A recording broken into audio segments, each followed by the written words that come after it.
Pat, I want to talk about religion and literature and to bring out the symbolic and mythological aspect of those two disciplines. I want to begin by talking about the way I see religion and literature relating in general. There is what I'm borrowing from David Tracy, something that I'll call the hermeneutical model. The word hermeneutics refers to interpretation, puts great emphasis on how it is that we interpret texts. And the way Tracy, and following many other critics, talks about is that there's an interaction between the reader and the particular text, the book, the novel, the poem, the short story that you're reading at any given moment. And that when we come to the book, we bring questions with us. We bring a mindset. We bring certain presuppositions to the reading of this text. But the text, especially classic works, so we think of the Bible or the great works of American literature like Moby Dick or the Scarlet Letter or the Great Gatsby, those classic texts have what Paul Ricoeur, the philosopher, calls a surplus of meaning. They have more meaning than even the author intended. They have a life of their own. They have a meaning, as he said, that exists in front of the text. In other words, what this book that we read, say Huckleberry Finn by Mark Twain, it presents a world to us that's filled with possibilities beyond our own. It suggests another way of understanding reality than readers did at the time that Mark Twain wrote this. So that what you've got is sort of a conversation. Reading a classic text or any significant work of literature is like a conversation. And there's a universal and sort of an inexhaustible meaning in it. That's why you could read a classic text at the age of 18 and get one thing out of it, at the age of 30 something else, and then when you're 54 you can get a lot more out of this because you bring more experiences to it and new kinds of questions. And so when you do that and you bring your new questions to it, then you might encounter reality in a different way. You might be able to see things in a deeper fashion. So I'm understanding this interaction between religion and literature on that model of a conversation in which it always says something more to us. It challenges and enriches the reader's viewpoint. Do you want to... yeah, go ahead. Oh, I was going to say this is very much in tune with what's called reader response theory in criticism today, that what's important is what happens to the reader. That, as Wolfgang Iser says, the text or the work disconfirms our typical perception of reality. And Stanley Fish goes even farther and says that, in fact, the reader writes the book, and that what's really important in any reading is what happens to the reader in the course of reading a particular work. But Patricia, don't we have a danger in this of moving towards what we commonly call these days deconstruction? It almost sounds like the text has no meaning, no fixed meaning, that the reader's supplying it all. It's like reading a blank sheet of paper or something, and you're going to just fill in all of the blanks. I mean, I do think we have to take account here of that whole school of criticism that we're called deconstruction these days. We associate that with the professors at Yale University, and maybe you could just say a little bit about this deconstructionism that we hear so much about. Well, Jacques Derrida, who is the central figurehead in this movement, claims that there is, in fact, no fixed meaning in a text, that because of the slippery nature of words, when we put them together, there will be no two persons who are going to get precisely the same meaning out of any given text, and therefore it can mean so many things that it, in effect, means nothing, that there are going to be so many inherent contradictions within a text that it ends up really, his effort is really to subvert the idea that there could be a fixed and given focal objective meaning within a text. And you're right, I think we have to ride between a couple of poles. My own sense is that meaning is both in a text and is created in the process of reading in the reader, and that in a sense we look at both of those when we, particularly when we're making a link up between religion and literature, that what is in the text, what is on the page, we analyze, and that what happens within us is a part of how we evaluate or put an importance on.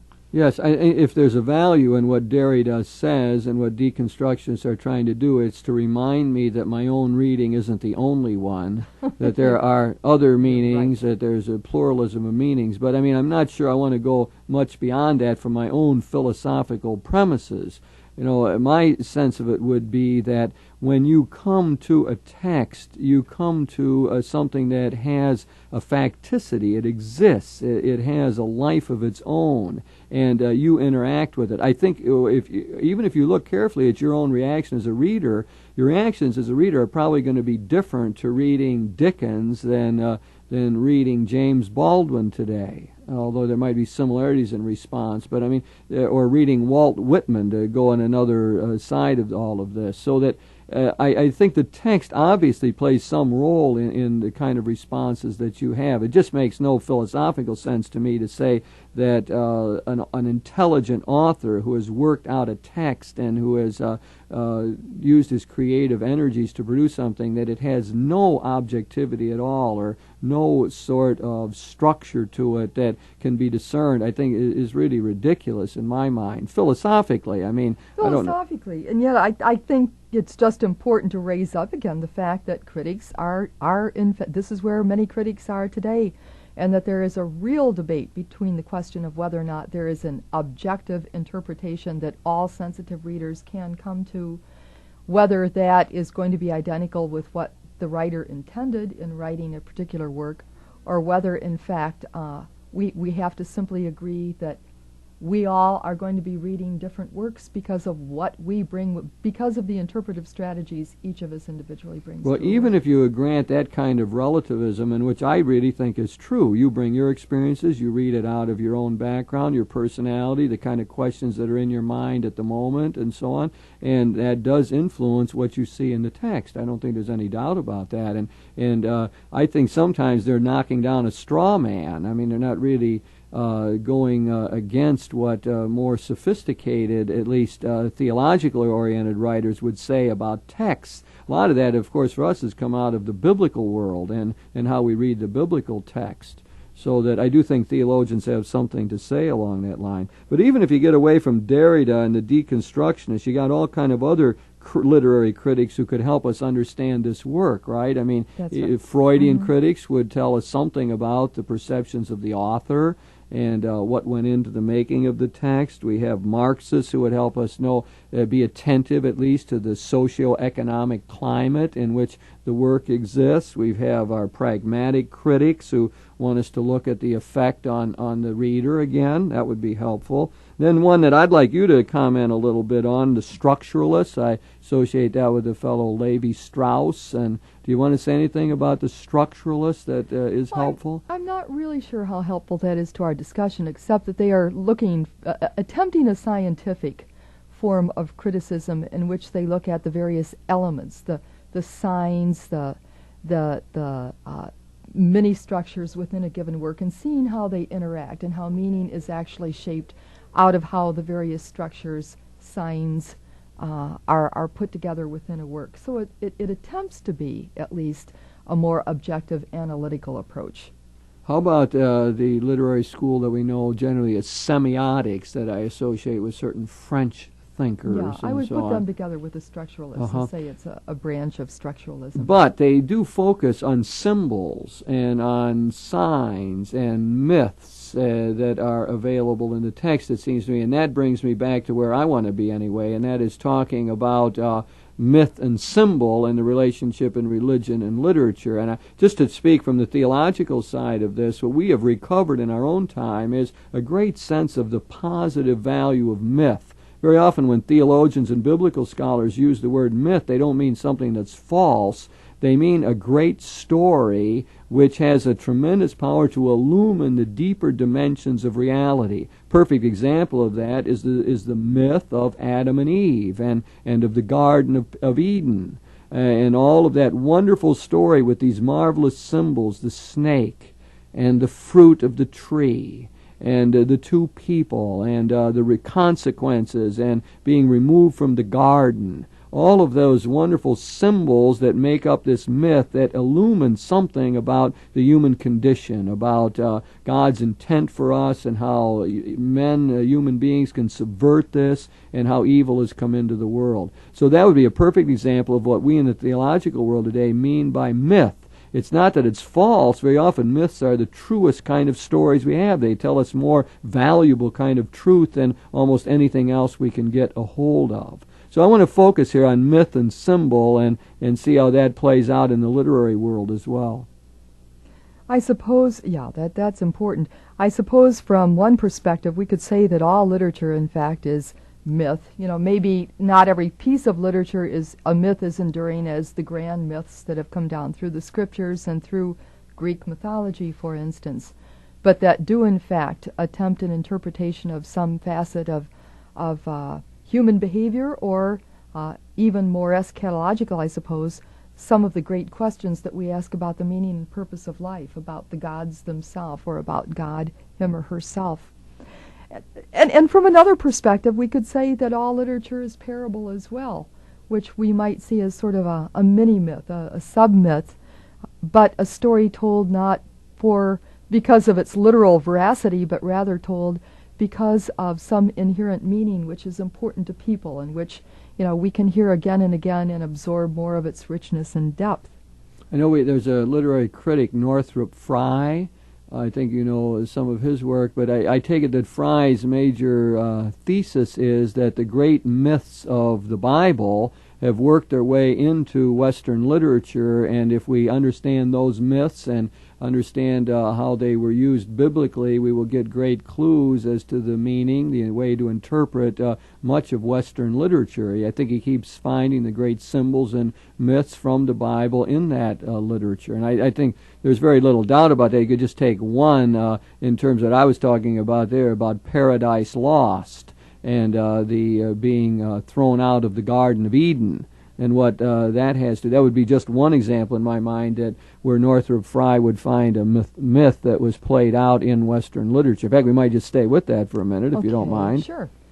Oh, we could take, for instance, The Scarlet Letter, great American novel by Nathaniel Hawthorne, and we could find the garden scene there when Hester Prynne and Arthur Dimmesdale, the two lovers, decide to escape from their repressive Puritan community and go out into the woods, into a clearing in the woods where the sunlight is playing and where it's very Eden-like in these moments and minutes they have before they eventually, largely Hester decides that no, they must go back to the village and face the consequences of their actions.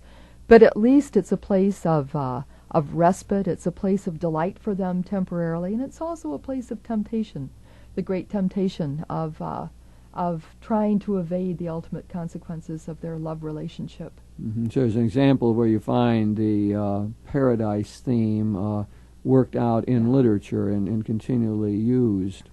What about if we begin to look at some other symbols that we find in the scriptures, or common symbols that are used in literature in the Western world? Well, let's see. How about trees? Trees. I mean, I think, again, from the religious realm, trees are often the site of important religious experiences. And Nathaniel is under the tree, and Jesus calls him, and Augustine is sitting under a tree, and a lot of other religious, pagan religions, as we've commonly called them, I'd rather call them primitive religions, trees have been source of the sacred for people. Well, trees are interesting. The tree is sort of the forest in miniature, and there's an ambivalence always about it, because on the one hand it can be the place of respite from the heat. It can be the place of getting away from civilization, of going back to pristine and uninhibited pleasures. It can also be the place of danger. The wild animals are in the forest. It can be the place of temptation.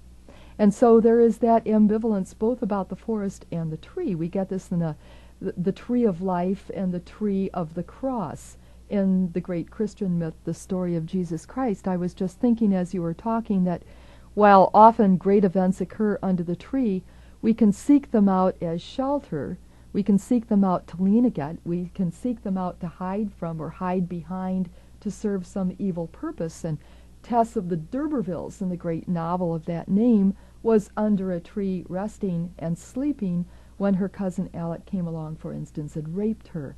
And so the tree, I think, is an ambivalent kind of symbol, Jim. And don't you find it, I mean, to enlarge it, as you've been talking about the forest, don't we find in American literature this idea of the individual venturing out into the forest, that by going out into that unknown, one is going to find oneself, one's going to encounter risk and so on, but it's also the opportunity to reach some greater sort of maturity. It's part of our great adventure story, not so in American literature?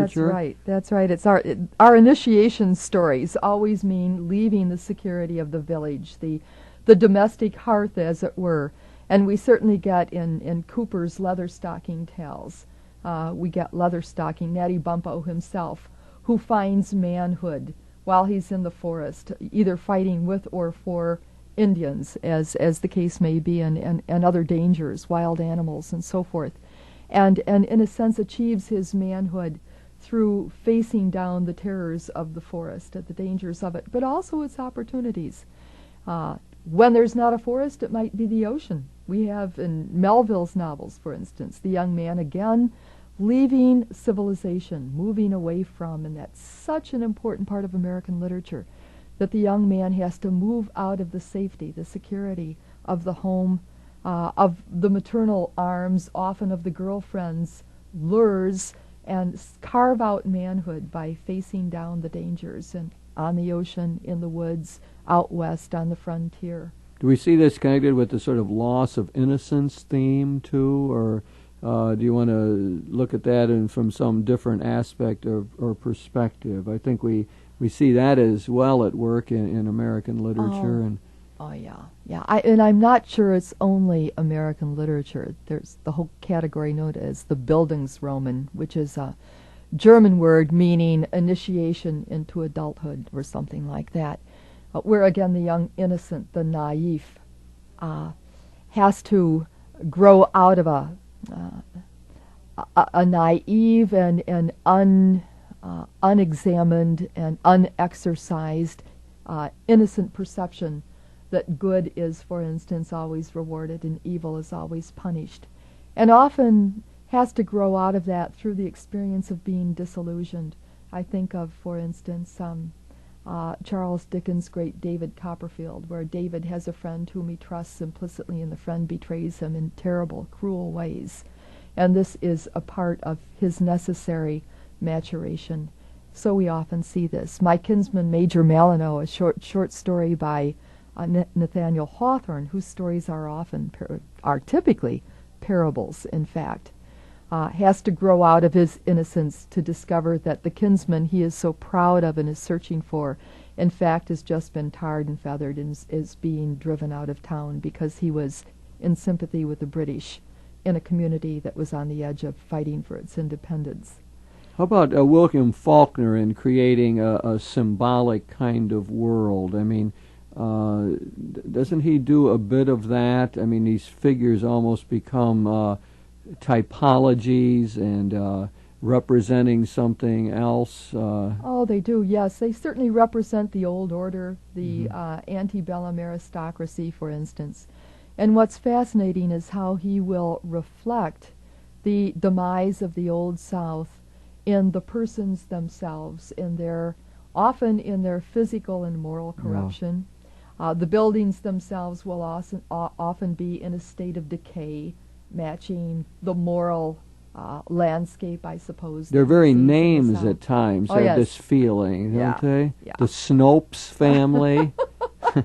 Yeah. We wouldn't expect them to be, aristocratic and highly admirable with a name like Snope. Yeah. This is true. How about Hemingway and something like The Old Man and the Sea? I think of that marvelous. And what's great about that book is that he brings in Joe DiMaggio, I think, and well, I was going to say its one flaw is there's this gratuitous sop to jocks who might be reading it. No. There's this thing about if the great DiMaggio can do this, if the great DiMaggio can play with a bone spur in his heel, then the rest of us ought to be able somehow to fight our way through it. Courage is grace under pressure, and the great DiMaggio represents that in some ways. But anyway, I think a lot of symbolism, not so in the Old Man and the Sea. Absolutely. Again, he leaves civilization, as always happens in Hemingway's stories. His heroes always leave the safety of civilization and go off to fight in the war, in this case on the sea, to tackle the huge marlin, very, very large fish, and to bring it back only futilely because it is attacked and eaten by sharks, and all he has left is the skeleton after the dangers that he endured and the pain he suffered. Again, sort of the sense that we have to dip into a lot of suffering and struggle to somehow achieve our own best character. You know, Pat, I've been thinking, we've been talking so much about how religion and literature are doing the same thing in a sense. Religion and literature reveal transcendence. Religion and literature both try to bring out a moral dimension of life. There are liberation themes in religion and literature, and both of them make use of symbol and myth. You begin to wonder, how you distinguish out the two. You might end up thinking, well, religion is really literature, and vice versa. In fact, we've had people who have tried to make literature supplant religion. I guess Matthew Arnold might be a critic who moved in that direction. And I'd like to take a stab at maybe making a distinction between the two and then see what we can do with that. Well, the first, I'm borrowing here as usual. Okay. David Tracy in particular, a fine Catholic theologian, University of Chicago, who suggests that one thing that happens in all of this is that in religion we're talking about the whole of reality. Manifesting itself, sort of taking the initiative and revealing itself. My language, the gracious mystery that's encompassing us and in charge of this world, manifests itself in and through the reality of the world, in and through nature, in and through human beings. So there's a sort of totality and an initiative on the part of the mystery dimension we're talking about. Whereas perhaps in literature very often it's dealing with some aspect of the whole, not the whole, and very often the emphasis maybe is not on the initiative of the mystery, but on the human perception of that mystery. Now, I'm not sure how that all is going to play out. Maybe you want to challenge it, but it sets some sort of frame to try to say, well, how are they different? Okay, as you were explaining that, I was thinking this is analogous perhaps in some way to the distinction between inductive and deductive reasoning. With theology, we begin with the big truths, at least in traditional theology. The traditional catechism, and then move down and apply it down here. Whereas in literature we begin with the particulars, and looking at a lot of particulars we sort of induce. I think I did this wrong. It's the deductive which comes down, inductive goes up. Yes, right. Well, but the point you is valid. I do see the point that you're making, and I think it does speak to that. But I guess I'm more on this idea of the wholeness of it. The religious claim, of course, is that it gives us a way of interpreting reality, that it gives us a symbol system that locates us entirely in the universe, that it tells us what it's all about, what is of ultimate concern. It tells us who we are and what we are supposed to do with our lives, where we are tending. It tells us there's a fulfillment to it all. In other words, religion claims to be a total interpretive scheme, whether it's Buddhism or Hinduism or Judaism or Christianity. All the great world religions have claimed to be salvific, that they tell us how to get to wholeness, that they tell us how to overcome suffering. Well, all of that, is an extremely large claim. Now, I'm not sure that literature wants to claim that. I don't think that really you're going to say that poetry is our salvation, although I realize some people have said that. But I don't think we're going to say that novels are, the total way of dealing with suffering. So I see literature as being involved in a more limited kind of claim compared to religion. I'm thinking of Matthew Arnold's classic statement that literature gives us the best that has been thought and said. in that sense, you think of literature as an anthology of insights, and maybe an anthology of reflections of life, an anthology of ways of describing how it is that people search for meaning and deal with their problems, rather than a neat and comprehensive, coherent world scheme, as you put it. Yes, it wouldn't really come together so clearly, would it? In No, your anthology of poetry or literature and so on. Although what you'd hope to do is find major insights throughout that would help enrich your sense of who you are and how you're supposed to live and what direction you ought to be taking in life. You know, and it's interesting, Jim, that Greek mythology, in fact, which we would perhaps see as the center point, as sort of a midpoint between religion and literature, did in fact try to present the whole picture, the schema, through stories about a whole galaxy of gods and goddesses. So it's interesting that we don't have a complete non-Greek mythology in Western culture. That would be as close as we get, and that's an old one, and one that we only, for the most of us, know bits and pieces of, or know in a rather scattered way. Yes, and we could go into a whole discussion of Greek mythology, which we did not do, but we were trying to concentrate on this relationship between religion and literature and its symbolic and mythological dimensions.